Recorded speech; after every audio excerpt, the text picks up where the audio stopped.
Namaskar and welcome. You are watching official YouTube channel of Shri AKDMC Mahila College, Jamnagar, and myself Dhruvika Kanabar, presenting the lecture of Financial Management. નાણાકીય સંચાલનમાં આપણે આંતરિક નાણાં સ્ત્રોત internal financial sources એનું discussion કરી રહ્યા હતા, જેના અંતર્ગત બે બાબતો સમાવિષ્ટ છે: ઘસારા ભંડોળ અને નફાનું પુનઃરોકાણ.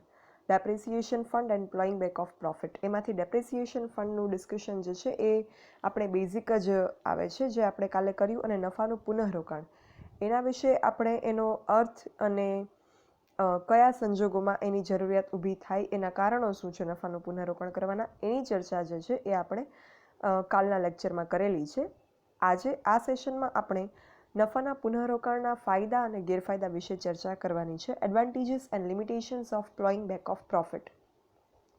નફાનું પુનઃરોકાણ જે બિઝનેસમાં કરવામાં આવે છે, ધંધામાં કરવામાં આવે છે, તો એનાથી શું ફાયદા થાય અને શું ગેરફાયદા થાય, એની ચર્ચા ત્રણ અલગ અલગ વ્યૂ પોઈન્ટથી કરવાની છે. કંપનીને નફાના પુનઃરોકાણથી શું ફાયદા અને ગેરફાયદા થાય, શેરહોલ્ડરને શું ફાયદા અને ગેરફાયદા થાય કંપનીના, અને સમાજને શું ગેરફાયદા અને ફાયદા થાય.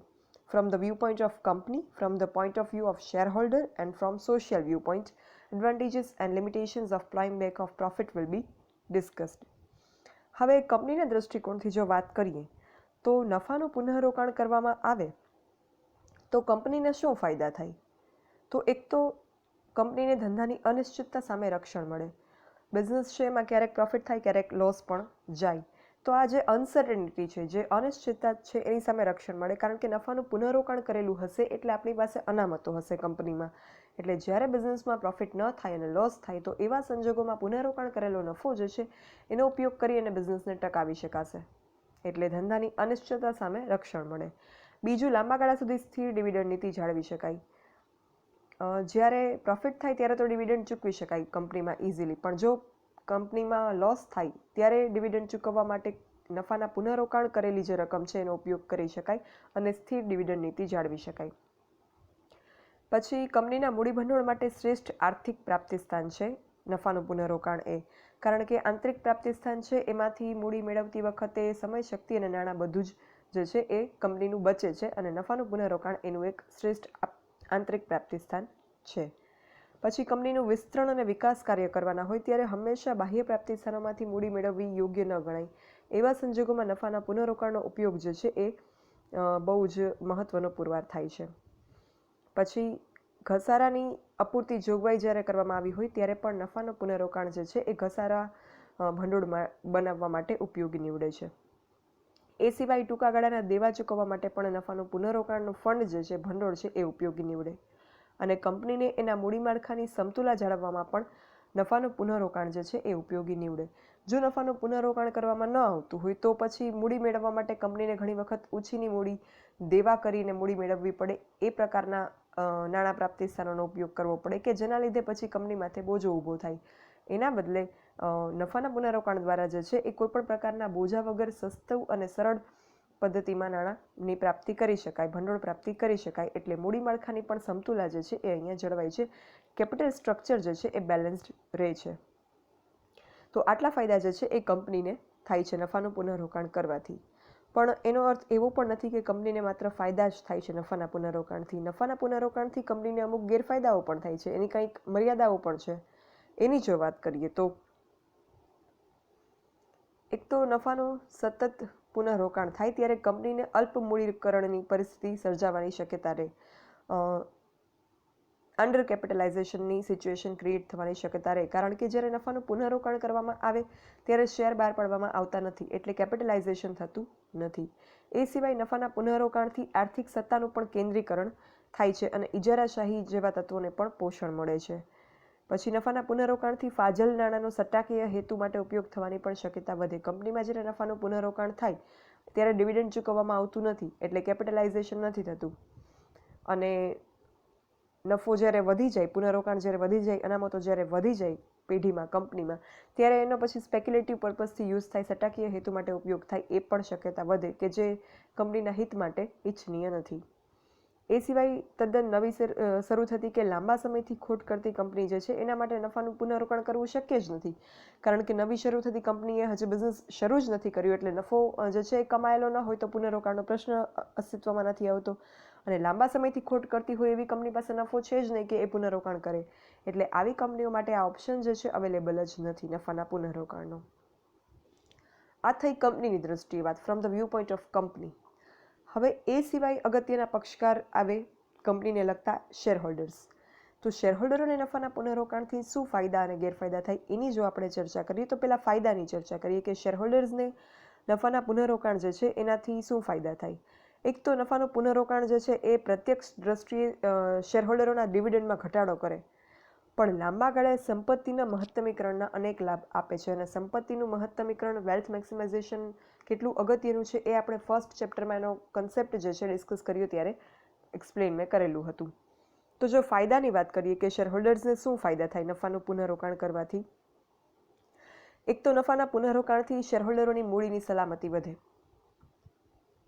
પછી નફાના પુનઃરોકાણથી શેરના બજાર ભાવ પણ ઊંચા જે છે એ જાય, કારણ કે નફાનું પુનઃરોકાણ થાય એટલે કંપની જે છે એ સ્ટેબલ ડિવિડન્ડ ચૂકવી શકે અને એનાથી કંપનીના શેરના બજાર ભાવ છે એ પણ ઊંચા જશે, એટલે શેર હોલ્ડર્સને શેરની ઊંચી કિંમતના લાભ મળશે.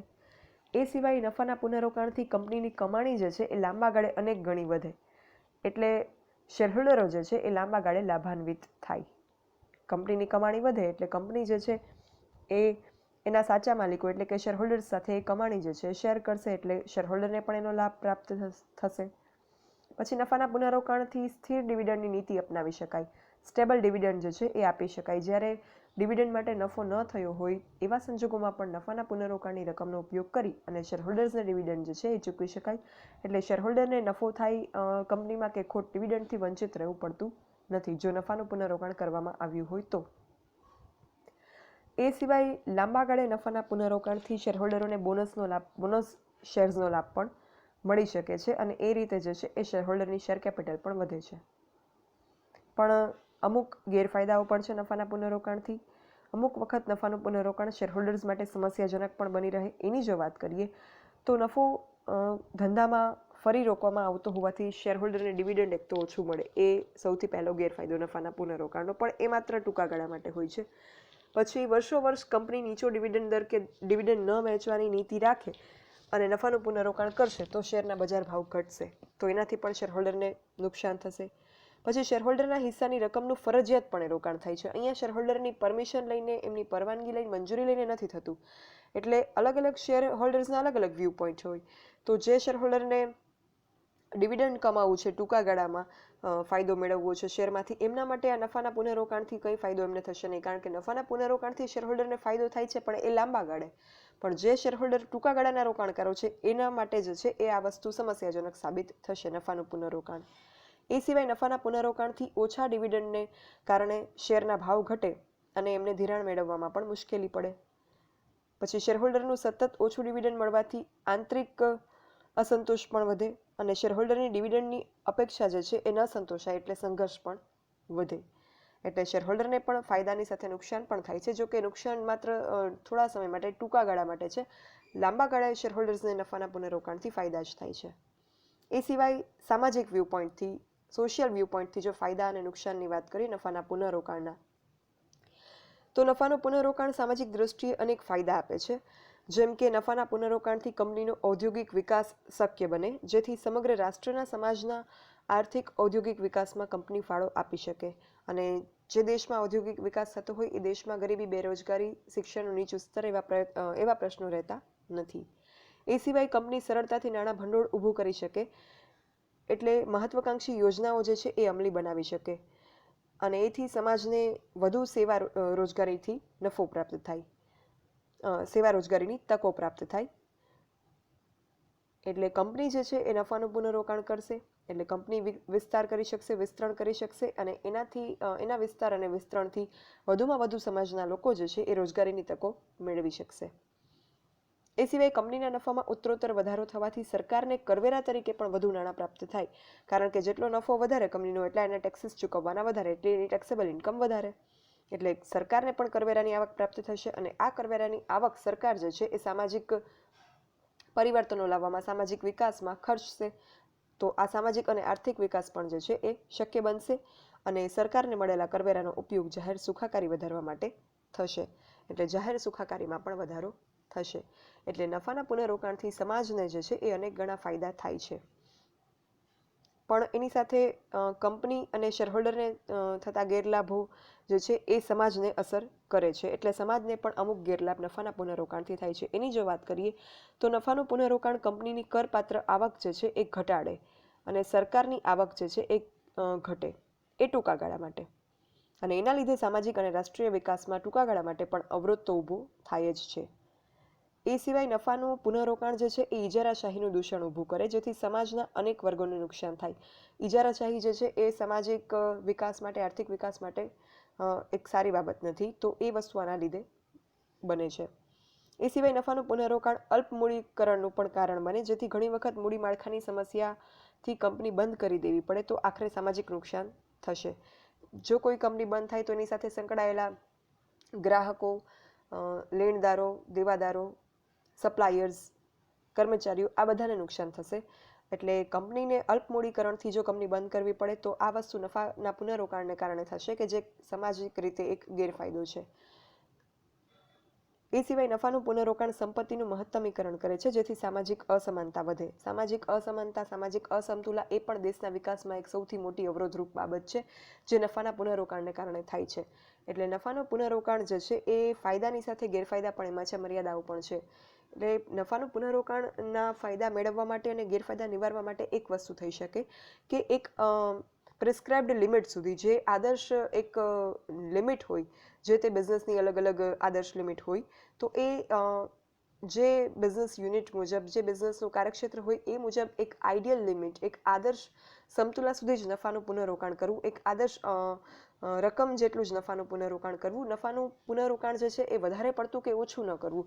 તો જેટલા પણ નફાના પુનઃરોકાણના ફાયદા છે કંપનીને, શેરહોલ્ડર્સને કે સમાજને, એ પ્રાપ્ત થશે અને જેટલા પણ નફાના પુનઃરોકાણના ગેરફાયદા છે કંપનીને, શેરહોલ્ડર્સને કે સમાજને, એ નિવારી શકાશે. તો અહીંયા આ અપ્લાઇંગ બેક ઓફ પ્રોફિટ એના એડવાન્ટેજીસ અને લિમિટેશન્સનો ટોપિક જે છે એ પૂરો થાય છે. અલગ અલગ 3 વ્યૂ પોઈન્ટથી આપણે એડવાન્ટેજીસ અને લિમિટેશન્સની ચર્ચા કરી અને એને કઈ રીતે જે છે એ લિમિટેશન્સને રિઝોલ્વ કરી શકાય એ આપણે ડિસ્કસ કર્યું. યુનિટ સેકન્ડ, જામીનગીરીઓ અને આંતરિક નાણાં સ્ત્રોત, security financing 1 and internal financing, એ યુનિટ જે છે એ અહીંયા પૂરું થાય છે. એવરી યુનિટના એન્ડમાં હું તમને સેલ્ફ પ્રેક્ટિસ ક્વેશ્ચન્સ આપું છું. ફર્સ્ટ યુનિટમાં પણ આપેલા હતા. સેકન્ડ યુનિટના સેલ્ફ પ્રેક્ટિસના ક્વેશ્ચન્સ જે છે એ તમે સ્ક્રીન પર જોઈ શકો છો. ફર્સ્ટ ક્વેશ્ચન, પ્રેફરન્સ શેરનો અર્થ અને પ્રકારો જણાવી ઓર્ડિનરી શેર અને પ્રેફરન્સ શેરનો તફાવત આપો. Give the meaning and types of preference shares and explain the difference between ordinary share and preference shares. આંતરિક નાણાં સ્ત્રોતની વિસ્તૃત સમજૂતી આપો. Explain in detail the internal financing sources. ડિબેન્ચરનો અર્થ અને પ્રકારો જણાવો અને શેર અને ડિબેન્ચરનો તફાવત આપો. Explain the meaning and types of debentures and explain the difference between shares and debentures. Deferred share વિશે નોંધ લખો. નફાના પુનઃરોકાણ વિશે નોંધ લખો. Write a note on plowing back of profit. સમજાવો સ્વેટ ઇક્વિટી શેર અને સમગ્ર વેચાણ સોદો. Explain first sweat equity share and second bought out deal. આટલા ક્વેશ્ચન જે છે એ સેલ્ફ પ્રેક્ટિસના ક્વેશ્ચન્સ રહેશે. It is not compulsory to write all the questions in your notebook. તમારી નોટબુકમાં બધા જ પ્રશ્નો જે છે આ સેલ્ફ પ્રેક્ટિસના જે હું આપું છું એ તમારે લખવા જ, એ વસ્તુ જરૂરી નથી. જો તમને એમ લાગતું હોય કે તમે વાંચીને પણ આ ક્વેશ્ચન્સ તૈયાર કરી શકો છો, it's fine, it's up to you. But I advise કે તમે લખીને પ્રેક્ટિસ કરો. બાકી તમારી કેપેસિટી મુજબ તમને લખીને વસ્તુ યાદ રહેતી હોય, સમજાતી હોય, પ્રિપેર થતું હોય તો તમે લખીને કરી શકો. અને જો તમને વાંચીને સમજાતું હોય, યાદ રહેતું હોય તો તમે એ રીતે કરી શકો. સો adopt the method which is convenient to you, whether to write the questions or whether to learn and remember them. તમારે વાંચવા કે લખવા એ વસ્તુ તમારા ઉપર છે. But I will just advise કે ન લખવું કે મહેનત ન કરવી એ પ્રકારનો વ્યૂ પોઈન્ટ ન અપનાવતા પ્રમાણિકપણે જે તમારા માટે વધારે સારું હોય, તમને લાગતું હોય કે હું લખીશ તો મને સારી રીતે આવડશે, અથવા તો તમને લાગતું હોય કે હું વાંચી લઈશ અને સમજીશ તો મને વધારે સારી રીતે આવડતું હશે, એ મુજબ તમે મેથડ અપનાવજો. Be true and honest to yourself and don't try to cut off the hard work. Fine. Thank you. અહીંયા આ સેકન્ડ યુનિટ FM સબ્જેક્ટનું જે છે એ પૂરું થાય છે. જો કોઈને કંઈ ક્વેરી હોય તો you can write me on this mail ID dbk.dhruvika@gmail.com. Thank you.